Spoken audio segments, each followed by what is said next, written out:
Comer nunca ha sido solo una necesidad, también es cultura, memoria y una forma de entender cómo vive una sociedad.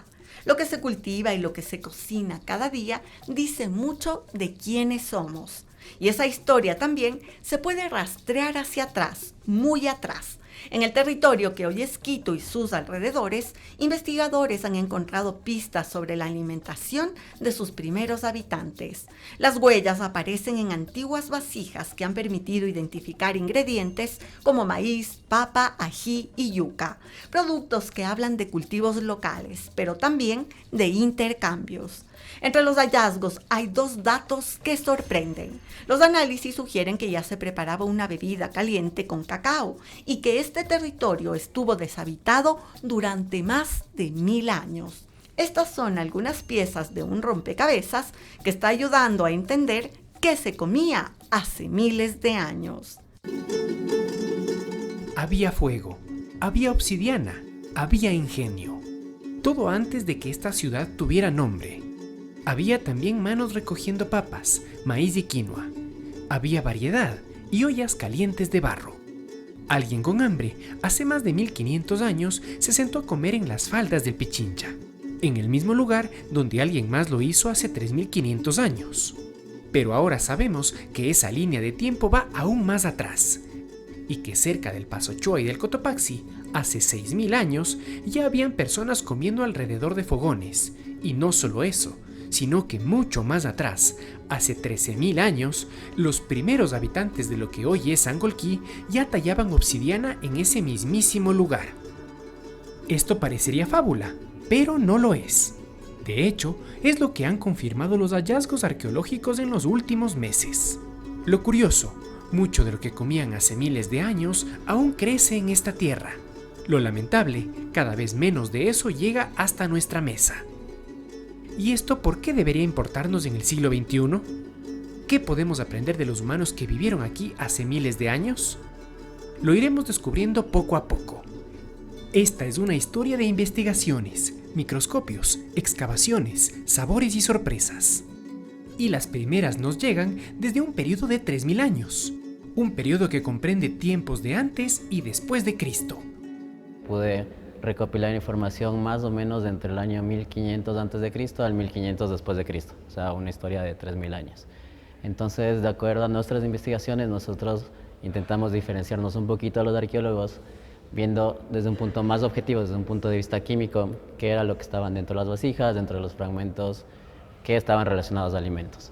Y nuestra sorpresa fue que dentro de todo ese margen de tiempo, los alimentos se mantuvieron, o sea, encontramos tanto los mismos antes como después, algo que no suele pasar en otras partes, por ejemplo, donde estaban los incas, donde al inicio la población quizás consumía una gama de productos y después se concentraba en maíz y papa o algún tubérculo. Aquí, por ejemplo, tuvimos el consumo de muchos tubérculos como la oca, la mashua, la achira, que son tal vez no tan conocidos hoy en día, camote también, ají, frijol, y los que más encontramos y se consumían mucho era la papa, el maíz. Y algo que nos sorprendió bastante fue la yuca. La yuca no es un alimento que se cultiva acá, sino se lo tiene que traer de otras tierras. Y también dentro de esta investigación pudimos encontrar que, mediante el morfotipo de almidón, que la yuca que llegaba a Quito llegaba desde la Amazonía y desde la costa. O sea, había un intercambio cultural súper grande de yuca y se mantuvo durante todos esos 3000 años. Pero dentro del almidón también podemos destacar que encontramos el consumo de cacao, que es algo que no se encuentra mucho en los Andes por las condiciones de clima para su cultivo. Y otro de los cultivos interesantes que encontramos fue ají, que el ají se lo ponía, según vemos, en todo. Y estos alimentos vemos que tuvieron distintos tipos de cocción, distintos tipos de uso para su consumo. Había unas cocciones largas, cocciones lentas. Cuando encontramos, por ejemplo, restos de almidón de papa en piedras de moler, eso es un indicativo que se estaba moliendo la papa haciendo un puré. O incluso, según bibliografía, muchos tubérculos se usaban para hacer soluciones tópicas para, no sé, remedios de la cara y más cosas. Cocciones fuertes. También algo muy importante que encontramos fue fermentación. Entonces vemos que se fermentaba tanto la papa como la yuca, como el maíz, para hacer chicha principalmente, que era la bebida principal de ese tiempo. Digámoslo así, desde hace 3.500 años hasta la llegada de los españoles, en asentamientos tanto en el norte como en el sur de lo que hoy es Quito, se comió más o menos lo mismo: papa, maíz, camote, oca, ají, entre otros conocidos y queridos productos.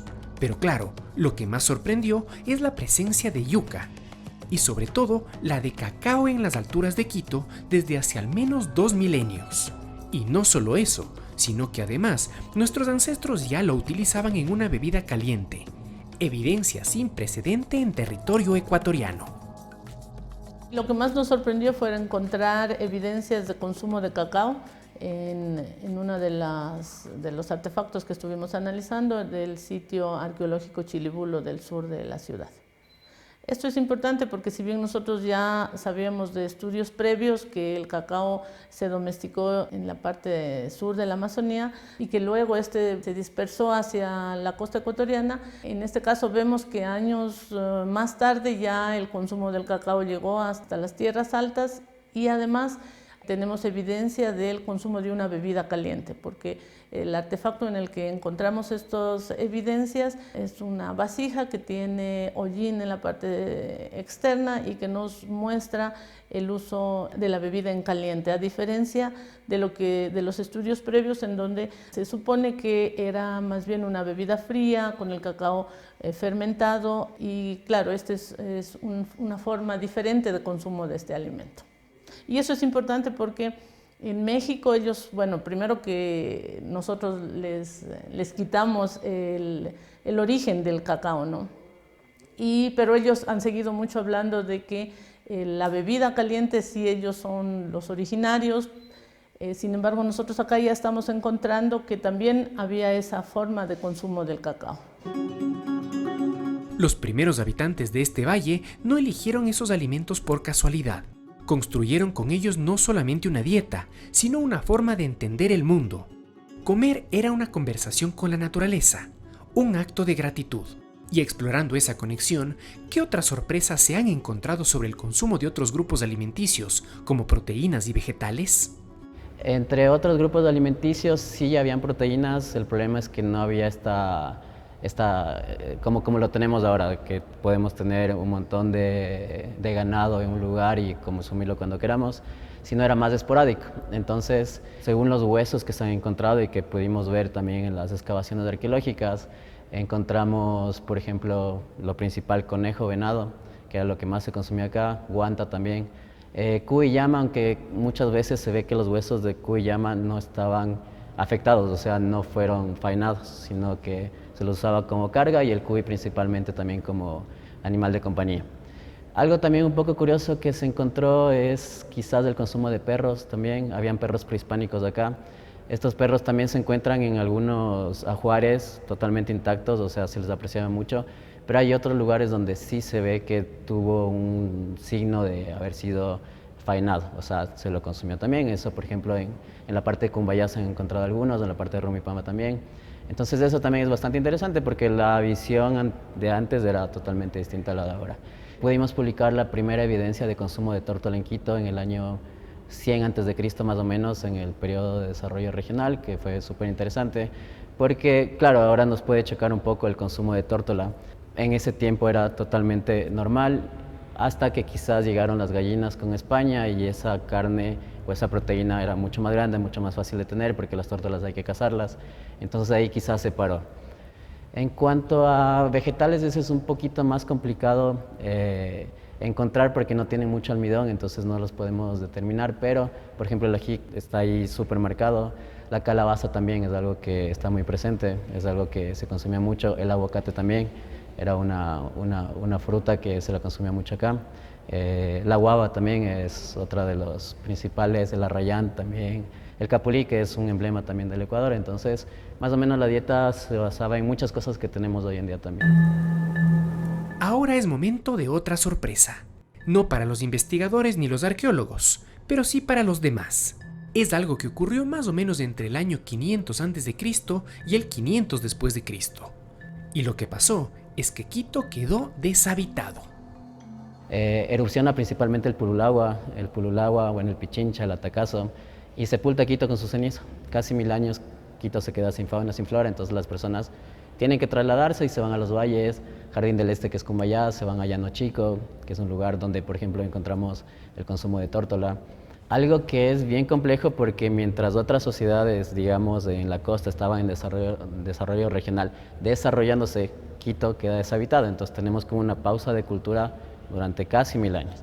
Después de eso, no sé, a las personas les gustaba tanto Quito, me imagino que venían de vez en cuando a ver qué pasaba, hasta que se dieron cuenta que ya estaba todo bien y las personas regresan. Ese se llama periodo de integración, que va entre el 500 después de Cristo al 1500 después de Cristo.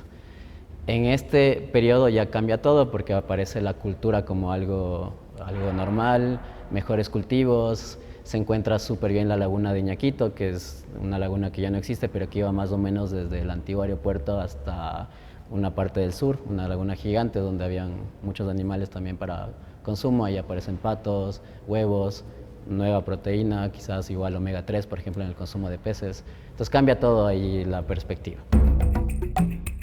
Es ahora momento de una parada en este recorrido histórico.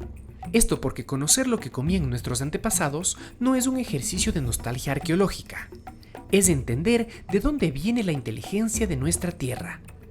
Porque esos cultivos no sobrevivieron siglos por accidente.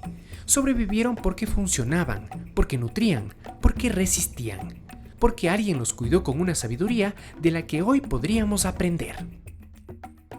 Dentro de lo más importante que podríamos aprender es, primero, cómo se cuidaba la tierra, que me parecía muy importante. Lo más importante aquí siempre fue la flora y la fauna porque vivíamos de eso, algo que no sucede ahora. Ahora siempre las personas están buscando quizás tener más, a veces sin necesidad.